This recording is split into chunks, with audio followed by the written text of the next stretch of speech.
اللهم burası nela şabaş Hazreti Binel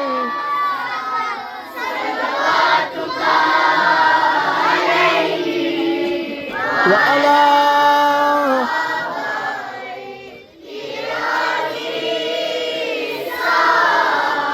ve fi kulli sa veliya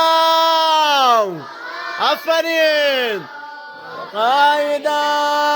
وناصرا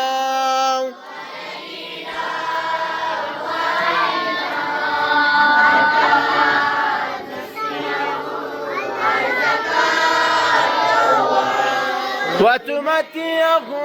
فيها طويلا برحمتك يا أرحم الراحمين بر محمد وآل محمد اجمعا صلوات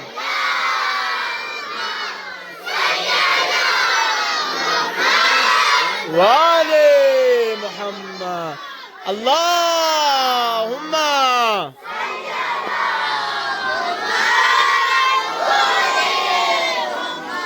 اللهم صل على محمد وآل